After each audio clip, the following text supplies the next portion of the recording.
벌써 한 해가 다 지나가고 오늘이 2021년도의 마지막 주간입니다. 한 해 동안 하나님의 은총이 여러분과 함께 하셨기를 기대하고 또 앞으로도 더 큰 은혜가 임하시기를 바랍니다. 오늘 본문에는 마리아의 고백, 마리아의 신앙에 관한 것을 한번 살펴보려고 합니다. 우리가 성경에서 믿음의 인물들의 생애라든지 그분들의 삶을 살펴볼 때 좀 조심해야 될 점이 있습니다. 그것은 그분들의 생애에서 일어난 사건 가운데 어떤 부분은 우리가 따라할 수 없는 부분이 있습니다. 그것을 특별한 부분, 혹은 특수한 부분이라고 합니다. 마리아의 생애에서도 특별한 부분이 있습니다. 그래서 그것은 우리가 흉내내거나 따라갈 수가 없는 것입니다. 하나님께서 마리아에게만 주신 은혜이고 마리아에게만 주신 사명이고 그렇습니다. 예를 들면 마리아는 처녀로서 아이를 낳는 그런 일을 했어야 됩니다.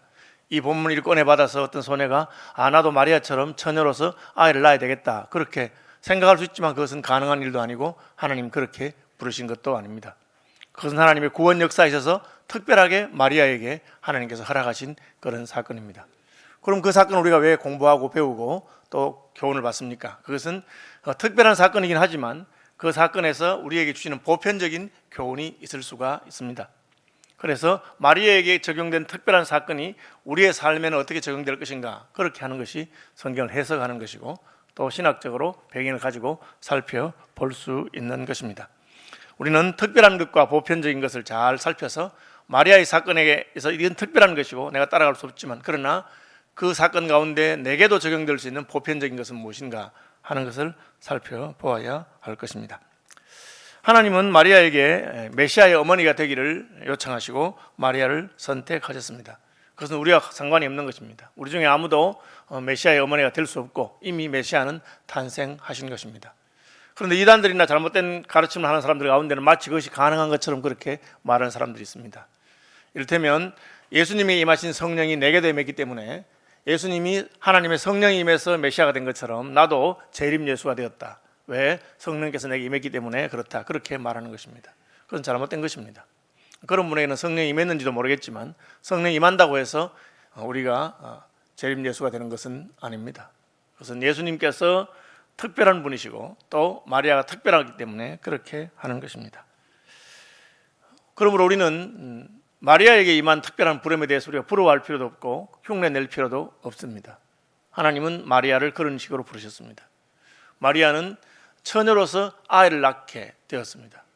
우리가 생각할 때는 그냥 아이 낳는 것이 필요했다면 여인의 태를 빌리기를 원하셨다면 아기 쑥쑥 잘 낳는 마리아 뒷동네 사는 애 12 낳은 아주머니한테 부탁하는 것이 훨씬 나을 것입니다.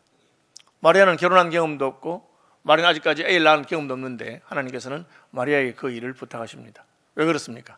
그것은 하나님이 이미 구약에 예언하신 하나님의 구원 역사의 진행과 관련이 있습니다. 보라, 처녀가 잉태하여 아들을 낳을 것이요 그 이름을 임마누엘이라 하리라. 하나님께서는 구약 성경에 이미 예수님의 어머니로서 처녀, 동정녀가 아이를 가질 것에 대한 것을 말씀하셨기 때문에 거기에 조건에 맞는 마리아를 선택하신 것입니다. 하나님은 마리아에게는 그 사명을 주셨고 또 우리에게는 다른 사명을 주신 것입니다.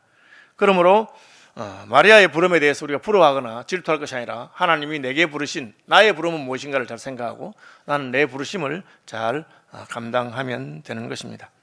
어떤 부름은 다른 부름보다 못하지 않습니다. 하나님께서 시키신 일은 못난 일이 없고 모든 일이 다 위대한 일이고 모든 일이 다 중요한 일이라고 할 수가 있습니다. 연말이 되면 이제 임명을 하죠. 아마 오늘도 그 임명장을 대신해서 임명하는 분들의 명단에 적힌 그런 아마 자료를 위에서 아마 여러분이 받으실 수 있을 거로 생각합니다. 그 인쇄를 해놨습니다. 그래서 또 개인적으로는 여러분에게 내내 순장을 해주십시오. 혹은 무슨 내내 서리집사입니다. 그렇게 임명을 받았는 것으로 생각합니다. 교사로 부르시고 순장으로 부르시고 서리집사로 부르시고 하는 것이 하나님의 부르심이라면 그 부르심에 순종하면 됩니다. 왜 나는 마리아처럼 예수님의 어머니로 부르지 않았는가 그런 생각하실 필요가 전혀 없습니다. 왜 저 사람은 저런 자리에 불렀느냐 그것도 관계없습니다. 그것은 하나님이 그를 부르신 부름이고 내게는 나를 향한 하나님의 부르심이 있는 것입니다. 다른 이의 부름을 부러워할 필요 없고 각각 형편과 은사와 하나님의 부르심을 따라서 섬기면 되는 것입니다. 어떤 분들은 나는 안 부르시는 것 같은데요, 하나님 내게는 그냥 전혀 부름이 없습니다, 그렇게 말하는 분이 있을지 모르겠습니다. 하나님은 다 부르십니다. 우리는 예수님이 포도원 주인에 비유해서 포도원 주인이 일꾼을 구하러 갔다가 장터에서 아침부터 일거리를 찾고 있는 사람들을 보고는 그들을 데리고 포도원에 가서 일을 시킨 것을 알 수 있습니다. 9시에 가서 불러오고 11시에 가서 불러오고 1시에 가서 불러오고 오후 3시에도 불러오고 그리고 마지막으로 6시까지 일하는데 오후 5시에도 가보니까 그때까지 놀고 있는 사람이 있어서 그 사람도 불러서 포도원에서 일하게 하신 분에 대해서 예수님이 비유로 말씀하셨습니다. 그것은 하나님께서는 당신이 구원하시고 부르신 사람들에게 일하게 하시기를 원한다는 것을 보여줍니다. 여러분이 예수 믿고 구원받았으면 하나님은 여러분을 통해서 하시고자 하는 일이 반드시 있습니다. 하나님께서 여러분에게 시키는 일이 있는 것을 아셔야 됩니다. 그것이 하나님의 특징입니다. 하나님은 우리가 놀고 있는 것을 좋아하지 않고 우리가 하나님 나라의 일꾼이 되기를 원하고 계십니다. 어떤 분들은 나는 안 부르는 것 같아, 나는 일거리가 없는 것 같아, 심지어 목사님들 가운데서도 나는 하나님께서 왜 안 부르시나 그렇게 말씀하는 분이 있습니다. 그렇지 않습니다. 성경은 추수할 것은 많으나 일꾼이 부족하다 그렇게 말씀하셨습니다. 제 친구 목사님은 이걸 아주 재미있게 표현했는데 왜 일할 데가 없을까? 일할 데가 없지 않습니다. 월급 주는 데가 없는 것입니다. 그렇게 표현했습니다. 저는 굉장히 그 마음에 도전과 충격을 받았습니다. 아, 그렇구나.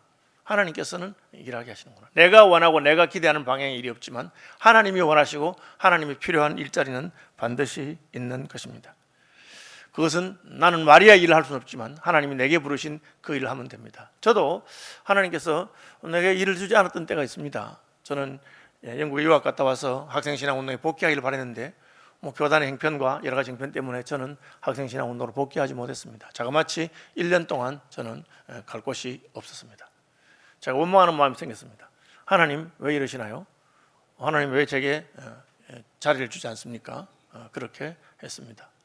하나님 저는 뭘 잘못했습니까? 제가 캠퍼스에서 복음을 전거하고 학생들에게 하나님 말씀을 가르치고 하는 것에 있어서 제가 무슨 월급을 많이 받은 것도 아니고 다른 사람처럼 내가 거기서 영화를 누리고 산 것도 아니고 그걸 잘하고 싶어서 유학까지 갔다 왔는데 왜 자리를 주지 않습니까? 그렇게 물었습니다. 그때 하나님 제게 주신 답은 해라. 캠퍼스에서 가서 복음을 전하고 네가 전도하고 싶으면 전도하고 해라. 누가 말리느냐? 너는 SFC 간사라고 하는 그 계급장을 원하는 것이지 그 계급장은 주든지 말든지 하면 된다. 저 그때 그게 깨달았습니다. 아, 그렇구나. 맞아. 내가 간사가 아니라고 해서 캠퍼스에서 복음을 못 전한 것도 아니고 간사가 아니라고 해서 청년들에게 하나님 말씀을 전가하지 못하는 것도 아니다는 깨닫게 되었습니다. 나는 하나님 부르신 대로 하면 됩니다. 그럼 난 뭘 먹고 살고요? 하나님의 부르신 일을 하면 하나님께서 수고하는 농부에게 씨와 먹을 양식을 주신다고 약속하셨습니다. 저는 그것을 깨닫게 됐죠. 그래서 그때부터는 어디든지 하나님이 나를 부르시는 곳으로 가야 되겠다. 그런데 하나님이 나보고 개척교회를 하라고 하셨습니다. 그래서 저는 IMF가 터졌을 때인데 개척교회를 했고 개척교회 하는 걸 통해서 크게 깨달음을 얻었습니다. 제가 유학 갔다 와서 서울시민교회 이제 복직했습니다. 협동 목사로요. 한두 달 있다가 이제 그만두게 됐는데 제가 복직하고 얼마 안 되니까 김철봉 목사님이 사임을 하셨어요. 사임하시고 부산으로 가셨습니다. 그러니까 저도 우리 교회에 후임이 누가 올까 그 생각이 되잖아요. 그런 생각에 혹시 나를 부르지 않을까. 왜냐하면 저는 그때 가장 제 인생의 팔팔한 40이었고 그리고 유학도 갔다 오고 그리고 하면 잘할 수 있을 것 같은 생각이 들었는데 하나님 우리 당회원들이 저를 몰라보고 아무도 저를 부르지 않는 것입니다. 그래서 저는 서울시민교회는 후보도 안 됐어요. 나중에 세월이 지나놓고 나니까 만약 내가 그때 서울시민교회 담임목사가 되었다면 교회도 큰 어려움을 겪었을 것이고 저도 목회 인생에 큰 어려움을 겪었을 것이다 하는 것을 뒤늦게 깨닫게 되었습니다. 왜? 결과적으로 보면 지금 제가 서울시민교회 담임목사지만 그때 저는 아직까지 준비가 되어 있지 않았던 것입니다. 저는 그것을 대구에 가서 개척교회를 집에서부터 시작하면서 교회의 제일 밑바닥에서부터 교회가 어떻게 돌아가는가를 경험하면서 깨닫게 됐습니다. 그리고 그런 준비를 11년을 마친 다음에 하나님 다시 저를 서울시민교회로 부르셔서 서울시민교회 목사가 됐는데 지금도 물론 부족한 것이 있지만 하나님께서 이래서 나를 그렇게 하셨구나 하는 것을 많이 깨닫게 되었습니다. 여러분, 하나님의 생각은 우리 생각보다 옳고 하나님의 생각은 우리보다 지혜로우신 분입니다. 하나님은 내가 어디에 있어야 될지를 가장 잘 아시는 분이시기도 합니다. 마리아는 자기 생각에 나는 아직 부족해서 안 되겠다 이렇게 생각합니다. 나 같은 여자가 어떻게 하나님께 부름받을 그런 생각을 하고 있습니다. 그런데 하나님께서는 그것이 믿음이라고 생각하지 않습니다. 왜 그러느냐? 하나님께서 하시겠다는데 하나님께서 하시겠다는데. 그렇죠. 때로 우리는 하나님이 맡기지 않은 큰 것을 탐내기도 하고, 때로 우리는 하나님이 맡기신 것이 내 마음에 들지 않아서 그것을 불평하기도 합니다. 여러분, 불평하면 안 됩니다. 하나님이 무엇을 맡기셨는지 그대로 할 수 있으면 참 좋겠습니다. 연말이 되어서 이제 순장이나 무슨 집사나 임명하면 어떤 분들이 아유, 저는 못해요. 더 겸손하게, 목사님 저는 자격이 없어요. 그렇게 말합니다. 그럼 제가 대놓고 말하지 않니 속으로 누가 그걸 몰라? 당신 자격이 없는 것 당신만 아는 게 나도 잘 알고 있어요. 그죠? 난들 자격이 있어서 하나님 부르셨겠어요.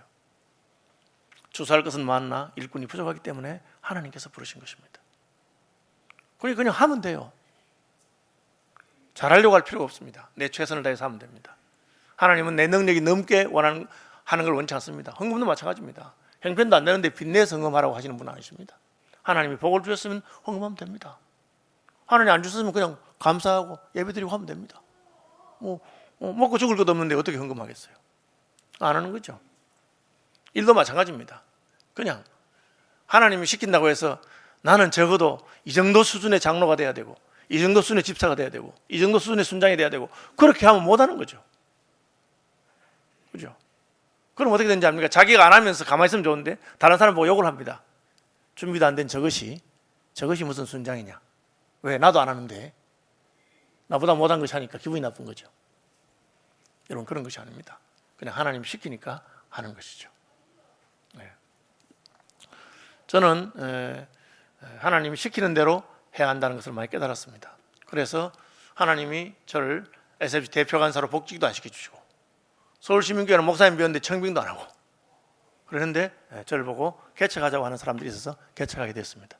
제 생에 개척이라고는 없는 겁니다. 저는 개척교회 하고 싶은 마음이 조금도 없었습니다. 그런데 개척교회를 하면서 그야말로 제일 바닥에서부터 하나님의 은혜를 많이 경험하게 되고, 하나님께서 어떻게 교회를 세워가시는가 하는 것을 알게 된 것입니다. 하나님의 부르심에 따라서 순종하는 훈련을 하시는 분들이 되었으면 좋겠습니다. 특별히 연말이 되었을 때 그렇게. 그죠? 바울은 이것을 깨닫고 나서 내게 능력 주시는 자 안에서 내가 모든 것을 할 수 있다. 그 이제 번역을 저는 약간 바꾸면 좋겠는데, 내게 능력 주신 자 안에서 나는 무슨 일이든지 할 수 있다. 그렇게 하는 겁니다. 무슨 일이든지 해야 되죠. 여러분, 유학생들이 유학 가서 돈이 떨어지면 어떻게 합니까? 닥치는 대로 일을 합니다. 한국에서 교수를 하고 있다가 오신 분이라도 청소도 하고 설거지도 하고 무엇이든지 합니다. 왜? 먹고 살아야 되니까요. 그렇죠? 그렇게 합니다. 그런 마음으로 하나님이 내게 시키면 무엇이든지 난 할 수 있다. 그것이 내게 능력 주시는 자 안에서. 그것은 쉬운 일이 아닙니다. 자존심이 상하기 때문에, 혹은 경험이 없기 때문에 그렇습니다. 그러나 하나님 나라에는 자존심 상할 일이 아무것도 없습니다. 처녀를 보고 애를 베라고 해도 마리아는 순종했습니다. 그게 말이 됩니까 지금? 어떻게 처녀를 보고 그런 욕을 할 수 있습니까? 물론 그것은 무슨 외간 남자와 자라고 하는 것 아니기 때문에 비윤리적인 일은 아닙니다. 그러나 상식적으로 맞지 않는 일이고, 그리고 생물학적으로 생각해도 가능한 일도 아닙니다. 그런데 하나님께서는 마리아에게 그것을 요구합니다. 마리아는 두말하지 않고 하나님 말씀에 순종하는 것이죠. 하나님의 뜻과 선택이 나의 뜻과 선택보다 지혜롭다고 알아야 됩니다. 우리는 그걸 모르기 때문에 자꾸 나는 이것을 해야 좋을 것이라고 생각한다거나, 이 일에는 내가 맞다고 생각한다거나 그렇게 합니다. 믿음의 사람이었던 사무엘조차도 그런 실수를 했습니다. 구약 성경에 아시는 대로 사무엘은 어릴 때부터 성전에서 자라고 믿음의 사람입니다. 하나님의 음성을 들었고 하나님과 동행하고 하나님께서 그 입의 말이 땅에 떨어지지 않도록 했던 믿음의 사람입니다. 사울왕을 하나님께서 버렸다는 것을 하나님을 대신해 선포했던 사람입니다. 하나님께서는 사울왕을 대신할 왕을 보여주시겠다고 사무엘에게 베들레헴에 가서 이새의 집에서 그 아들 중에서 왕을 택하라고 했습니다. 가보니까 이새는 아들이 많았습니다. 큰아들이 왔습니다. 딱 보니까 마음에 들었습니다. 그래서 사무엘이 속으로, 야, 이 촌에, 이 베들레헴에 하나님께서 이런 인물을 숨겨두셨구나. 역시 하나님은 사람 보는 눈이 있는 것 같아 하면서 그 큰아들 마음에 들어 했습니다. 그러자 하나님이 말씀하십니다. 아니다. 그 사람 내가 택한 사람 아니다. 내가 이미 그를 버렸다. 그건 이스라엘 왕이 아니다. 그렇게 말했습니다. 그러면서 하나님이 사무엘에게 하신 말씀이 뭡니까? 그의 용모와 그의 신장을 보지 마라. 이 말은 잘생겼다는 뜻이죠. 그리고 키가 크다는 뜻입니다. 사람은 외모를 보거니와 나 여호와는 중심을 보느니라. 그렇게 말했습니다. 하나님 보시는 건 우리가 보는 것과 다릅니다. 우리 생각에 저 사람이 너무 마음에 들고 좋다 하더라도 하나님은 그 사람을 쓰지 않을 수가 있습니다. 그러니까 우리는 나의 선택이 아니라 하나님의 선택을 존중해야 됩니다. 사무엘에게 선택을 했으면 큰아들을 선택했을 것입니다. 그러나 하나님은 선택하지 않았습니다. 7 아들이 다 지나갑니다. 하나님 다 아니라고 합니다. 아니, 다인데요. 그러니까 사무엘이 물어봅니다. 혹시 다른 아들이 있느냐고. 있었습니다. 다윗이라고 들판에서 양을 치는 목동이었습니다. 걔는 왜 안 불렀습니까? 걔는 이미 아버지 선에서 탈락한 거예요. 뭐 형들이 하지, 저 막내가 뭘 하겠나, 그렇게 생각한 겁니다. 아니, 우리 아들 다인데 들판에 가 있는 아들 하나 있습니다. 불러온다. 그 아들이 오니까 하나님이 그 아이라고 합니다. 그 아이에게 기름을 부어서 이스라엘의 왕으로 세우라고 합니다. 왜? 여호와는 중심을 보시기 때문에. 사람들이 보지 못하는 하나님 보시는 것이 있습니다. 그리고 아시는 대로 이스라엘 왕 가운데 가장 위대한 왕이 됩니다. 실수도 하고 잘못했지만 하나님 앞에서 가장 사랑받는 왕이고, 다윗 때문에 하나님께서 다윗의 왕 가문의 왕이 끝이지 않겠다, 그 예언을 하셨고, 그 예언을 메시아가 다윗의 가문에서 오심으로 말미암아 성취하신 것입니다. 여러분, 사무엘도 잘못된 선택을 합니다. 그것은 우리의 판단과 생각이 옳지 않을 수 있다는 것을 아는 것입니다. 여러분, 그게 굉장히 중요합니다. 교회에서 뭐 투표를 하거나 혹은 하나님의 종을 뽑고 할 때 여러분, 내 생각대로 되지 않는다고 해서 화를 내는 사람들이 있습니다. 내 생각대로 되지 않으면 내가 하나님의 뜻을 잘 분별하지 못했구나, 하나님은 다른 생각을 하고 계셨구나, 그렇게 할 수 있습니다. 목사님, 실제로 저 사람은 나보다 못해요. 실제로 저 사람은 우리 교회에서 자격이 없는 것 같아요. 그런 사람이 세워질 수가 있습니다. 여러분들 목사들 보면 그런 마음 안 됩니까? 저거밖에 안 되는데 목사라고 떠들고 있구나, 그런 생각 안 드세요? 들 건데 왜 아닌 척하고 계세요? 하나님께서 이미 고린도서에서 말했어요. 하나님께서는 어리석은 자를 들어서 지혜로운 자를 부끄럽게 하시고, 강한 자를 들어서 약한 자를 부끄럽게 하시고, 부유한 자를 들어서 가난한 자를 들어서 부유한 자를 부끄럽게 하시고, 약한 자를 들어서 강한 자를 부끄럽게 하시고, 그것이 하나님 뜻입니다. 하나님이 하신 것을 드러내기 위해서. 애도 한번 낳아보지도 않고 그야말로 무슨 이 일에 적합한 것도 아닌 어려 보이는 마리아를 불러서 메시아의 어머니를 삼겠다고 하신 것입니다. 하나님의 선택입니다. 그러므로 여러분은 하나님의 선택을 존중해야 됩니다. 또한 여러분을 향한 하나님의 선택을 존중해야 됩니다. 하나님 아직 때가 되지 않았기 때문에 우리를 시키지 않을 수 있습니다. 혹은 하나님께서는 다른 계획이 계시기 때문에 우리를 다른 곳으로 이끌 수가 있습니다. 저는 평생 학생신앙운동을 하면서 간사로서 캠퍼스에서 청년들을 가르치고 싶었고 청년들에게 전도하고 싶었습니다. 그럼 하나님은 개척교회를 저보고 하라고 준비하신 것입니다. 여러분, 그 IMF가 안 됐었으면 저는 개척교회 안 했을 거예요. 왜? 하다못해 부목사라도 하지, 그죠? 근데 아무도 저를 부목사로 써주지도 않고 SFC도 저를 부르지도 않고 갈 데가 없어서 할 수 없이 그냥 그것도 집에서 개척하게 된 것입니다. 그 일을 통해서 하나님은 저를 따듬으시고 하나님께서는 하나님이 원하는 길로 인도하셨던 것입니다.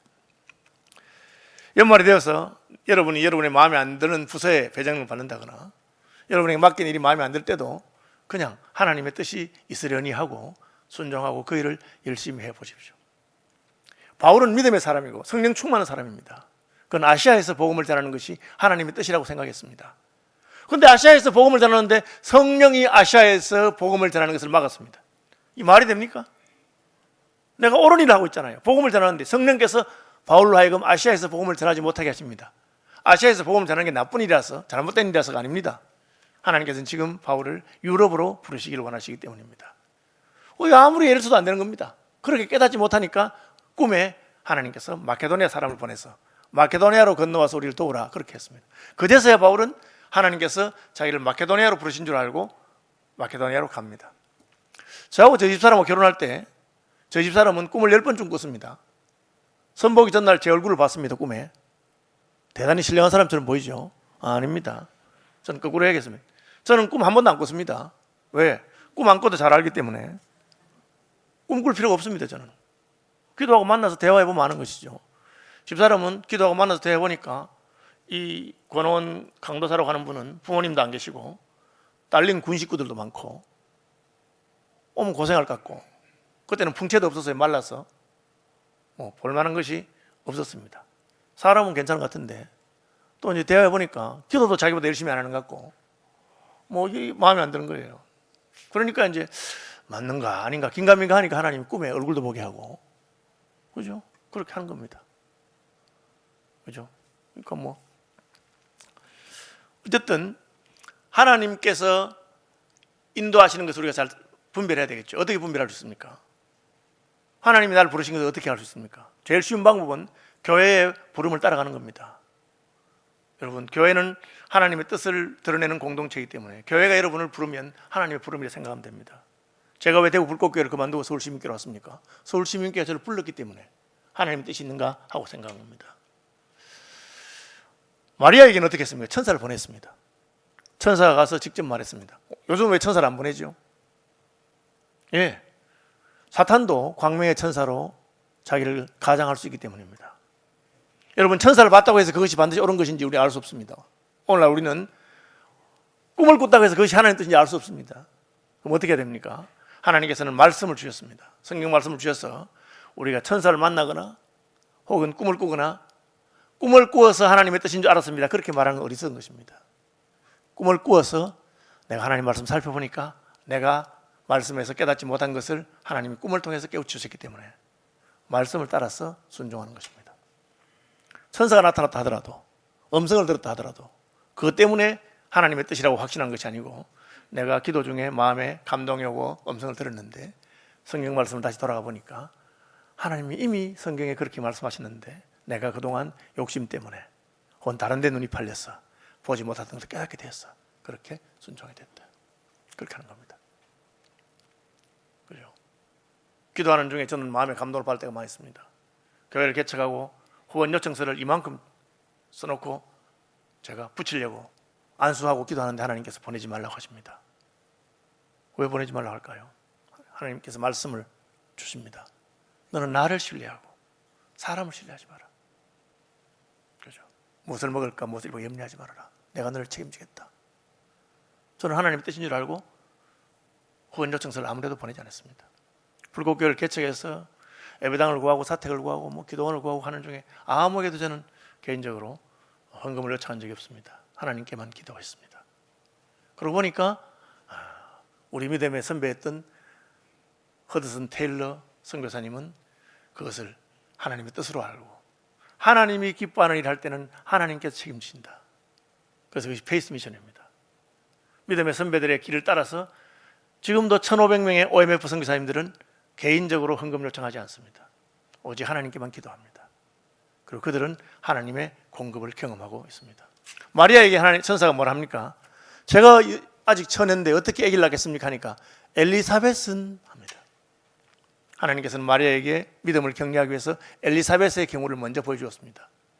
엘리사벳이 임신한 6개월이 됐습니다. 왜 하필 6개월일까 생각해보니까 한 6개월쯤 되면 배가 나와서 누가 봐 다 아는 거죠.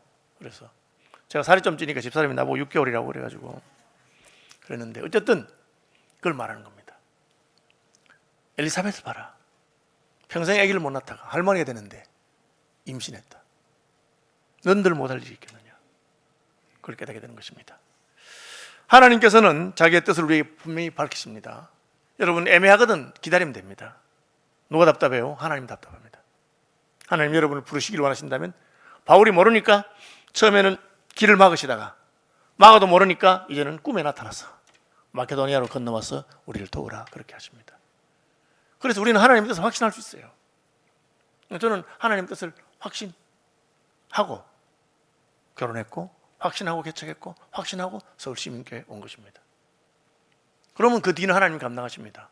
내가 어떻게 내가 간사만 평생 하다가 개척교회 조그마한 하나 했는데 서울시민교회 어떻게 내가 감당하겠어. 그런 것이 아닙니다. 그냥 하나님 시키니까 하는 것입니다. 지금 우리 교회 재적이 한 2,200~300명 되는데 22~3만 명 돼도 제가 못할 일이 없습니다. 하나님 시키면 하면 됩니다. 왜? 잘하려고 하니까 못하는 거죠. 시킨 대로 하면 됩니다. 이거 교사는 저는 못한다고 순장은 못한다고 다 알잖아요. 자기 못하는 줄. 그냥 하나님 시키면 하면 됩니다. 그러면 시키는 내 힘만큼 하면 됩니다. 맡은 자에게 구할 것은 충성입니다. 충성하면 됩니다. 그럼 하나님께서 우리가 잘해서가 아니라 잘나서가 아니라 우리의 충성을 보시고 하나님이 역사하시는 것입니다. 마리아가 그렇게 순종하기 위해서 마리아에게 무엇이 필요했습니까? 첫째로 자기 부인이 필요했습니다. 처녀잖아요. 처녀를 보고 엘라라는 게 이게 말이 안 되는 거거든. 생물학적으로도 맞는 말이 아니고 상식도 안 통하고. 여러분, 하나님께서 우리를 부르실 때 때로 그것이 이해가 안 되고 마음에 안 들 수가 있습니다. 그래서 예수님은 누구든지 내 제자가 되려거든 자기를 따라합시다. 부인하고, 자기를 부인하고, 나의 경험이나 나의 상식이나 나의 생각을 부인하고 하나님이 부르신 부름을 생각하고 나를 부인하는 것입니다. 이것은 세월이 많이 걸릴 수 있습니다. 마리아는 어린 소녀였음에도 불구하고 처음으로 천사를 만났음에도 불구하고 바로 자기를 부인해버립니다. 그것이 마리아의 위대한 점입니다. 적극적으로 순종한 것입니다. 나를 따라온다. 내가 너희로 사람을 낚는 어부가 되게 하리라. 그물을 버려두고 주를 쫓아갑니다. 자기 부인이죠. 해야 될 일이 얼마나 많습니까? 저는 이제 어쨌든 제가 담임 목사 되니까 제 밑에 저와 동력하는 부목사님들도 있고 지원도 있지 않습니까? 제가 어떤 사람이 좋으냐? 제가 시키면 바로 하는 사람이 좋습니다. 뭘 시켰는데 목사님 제가 지금 이거 하던 일이 있고 뭐 그렇게 하면 그럼 속으로 그래 더 해라 그렇게 생각하고 말죠. 어떤 분들은 하던 일이 있는데 딱 바로 자기 하던 일 멈춰놓고 제가 시키면 합니다. 그러면 속으로 나를 우선하고 중요하게 생각하는구나. 그죠? 실제로 내가 시킨 게 별로 안 중요한 일일 수도 있어요. 판단하지 않습니다. 왜? 그것이 마리아의 순종입니다. 하나님 시킨 대로 하면 됩니다. 저는 그것을 훈련받았고 그것을 하려고 노력하는 사람입니다. 내가 계획하던 게 있고 내 속에 수만 가지 생각이 있으나 하나님 시키면 자기를 부인하고 주를 따르는 것입니다. 마리아는 자기를 부인했습니다. 그럼 어떻게 합니까? 자기의 정체성을 확실히 고백합니다. 주의 계집종입니다. 나는 종이란 거죠. 종은 어떤 자리입니까? 주인이 시키는 대로 하는 자리입니다. 제가 존경하고 사랑하는 목사님 중에 이제 제주도에서 은퇴하신 목사님 계시는데 이 목사님이 젊은 시절의 이야기입니다. 열심히 주를 섬겼습니다. 근데 하나님이 자기가 섬긴 만큼 이렇게 대우를 안 해주는 것 같아요. 그죠? 그리고 일이 잘 안 되는 것 같아요. 그래서 하나님을 기도하며 따졌습니다. 하나님 내게 왜 이러시냐고. 내게 어떻게 이럴 수가 있냐고. 내가 얼마나 열심히 하나님 일 하는데 나를 이렇게 대접하시냐고. 주여, 내게 왜 이러십니까? 주님, 내게 이럴 수 있습니까? 그러니까 하나님께서 그 마음에 감동을 엄청 주길래 이놈아, 네가 나더러 주님 주님 하는데 네 언제 내 말을 들었느냐? 네 하고 싶은 대로 했지. 네가 무슨 내 종이냐? 네가 날 보고 주님이랬으면 너는 내 종인데 시키는 대로 해야 될 게 아니냐? 그렇게 말합니다. 이분이 그때 크게 깨닫고 그 다음부터는 하나님이 시키는 일은 모든 것을 우선해서 합니다. 종이니까 들어보고 마음에 들면 하고 마음에 안 들면 안 하고 그런 건 누가 못하겠어요. 예수 믿어보고 설교 들어서 마음에 들으면 아멘하고 마음에 안 들으면 노멘하고 그건 누가 못하겠어요. 하나님 말씀하신 거니까 마음에 들어도 하고 마음에 안 들어도 하고 이해가 돼도 하고 이해가 안 돼도 하고. 하나님 말씀인지 어떻게 합니까? 뭐 목사가 뜯는다고 다 하나님 말씀이겠어요? 그래서 여러분에게 성령을 주신 것입니다. 그래서 여러분 영이 알아요. 성령이 친히 우리 영으로 더불어 증거한다고. 하나님 말씀 들으면 우리 속에서 알아요. 저 말은 참 힘든 말이긴 하지만 하나님 말씀이지. 내가 못 순종해서 그렇지 저렇게 하는 것이 옳지. 그걸 알 수 있도록 가르친단 말이에요. 그걸 알아요. 여러분 하나님 말씀을 들을 때 여러분의 피가 끓었으면 좋겠어요. 주님이 나한테 이걸 시키는구나. 하나님 나를 보기를 하라는구나. 그러는 겁니다. 그러면 기쁘고 감사가 넘치고 그 다음에 어떻게 합니까? 역사가 나타납니다. 마리아가 임신했어요. 남자와 자지도 안 했는데 어떻게 임신합니까? 하나님 말씀대로 순종하니까. 오늘 제목이 뭡니까? 말씀대로 내게 이루어지이다. 나는 주의 계집종입니다. 하나님이 그렇게 말씀하셨으면 그렇게 하시지요. 말씀대로 내게 이루어지이다. 그러니까 임신이 턱 된 거야. 왜? 하나님은 믿음으로 순종하고자 하는 자를 통해서 역사하시기 때문에 그렇습니다. 허드슨 테일러가 돈 한 푼이 없어도 나는 하나님을 신뢰하고 하나님께 맡기겠다고 딱 결정한 순간에 하나님께서는 그에게 필요한 것을 공급하시는 것입니다. 하나님의 종이니까. 그렇죠? 종은 주인이 책임지는 것입니다. 군사로 다니는 자는 자기 생활에 얽매이는 자가 없습니다. 이는 군사로 모집한 자를 기쁘게 하려 하기 때문입니다. 수고하는 농부에게 하나님은 씨와 먹을 양식을 주십니다. 저는 그것을 경험하며 살았습니다. 하나님께서는 우리를 책임지는 분입니다. 언제? 우리가 그분의 종이 될 때, 우리가 그분의 말씀에 전적으로 순종할 때 하나님께서 우리를 책임지는 분입니다. 여러분, 우리 올해 우리 표 말씀과 기도에 무슨 말씀을 하시든지 그대로 하라. 마리아가 한 말이에요. 가나 혼인잔치에서. 마리아는 어떻게 저런 믿음에 도달하게 됐을까? 자기가 순종해 봤다는 거지. 손해했던 그 여인이 순종해 보니까 자기는 남자와 관계를 갖지 않았는데도 불구하고 임신이 된 거예요. 그리고는 메시아를 낳은 것입니다. 그리고 그때부터 하나님의 역사가 아기 예수와 함께하는 것을 옆에서 지켜본 것입니다. 그러니까 혼인잔치에 가서 예수님께 부탁하고 예수님의 대꾸가 시큰둥해도 종들을 불러다가 무슨 말씀을 하시든지 그대로 해라. 왜? 종이니까. 하인은 주인이 시킨 대로 하는 겁니다. 종은 주인이 시킨 대로 하는 겁니다. 마리아는 예수님 무슨 말씀하시든지 그대로 받아들입니다. 예수님이 이러던 저러던 나는 이 이야기를 예수님께 드렸고 예수님께 맡겼기 때문에 예수님이 시킨 대로 하면 역사가 나타난다. 실제로 그렇게 된 것입니다. 여러분, 우리 생애 가운데 자기를 부인하는 것이 있고 그리고 하나님 말씀에 순종하는 그것이 있다면 하나님 우리를 사용하실 수 있습니다. 그것이 크고 위대해 보이거나 작고 사소해 보이거나 아무 상관이 없습니다. 내가 크고 위대한 사람이거나 내가 버림받은 것 같은 만물의 찌꺼기와 같은 사람이거나 아무 상관이 없습니다. 왜? 그 일 하시는 분이 크고 위대하신 하나님이시기 때문에 그렇습니다. 하나님이 다윗의 정조모 누굽니까? 모압 여인 룻입니다. 이방 여자입니다. 이방 여자가 이스라엘에 와서 누가 그를 인정해 주겠습니까? 그러나 그는 어머니 하나님이 나의 하나님이 되고 어머니를 섬기는 그 하나님을 섬기다가 나는 죽고 싶어요. 어머니 나를 버리지 마세요. 나는 어머니를 따라가겠습니다. 그 고백 하나에 하나님께서는 모압 여인 룻을 부르셨습니다. 시어머니 시키는 게 마음에 드는 일입니까? 이삭 주우러 온다. 오늘 누구네 집에 주었는데 그 사람이 잘해줍니다. 그래, 그럼 오늘 밤에 그 사람이 이삭을 하는 주스터에서 이렇게 누워있을 텐데 그 발끝에 가서 누워있어라. 여자가 그게 얼마나 부끄러운 일이에요. 여자가 먼저 남자한테 가서 프로포즈하는 것 비슷한 건데, 그죠? 그런데도 시킨 대로 다 합니다. 하나님께서는 그것을 통해서 다윗의 정조모가 되게 하는 그런 일이 있습니다. 왜? 하나님의 말씀을 따라서 살 때 하나님 역사하는 것입니다. 한번 따라합시다. 말씀대로 내게 이루어지이다. 그런 역사가 저와 여러분과 시민교회에 함께 하시기를 축복합니다.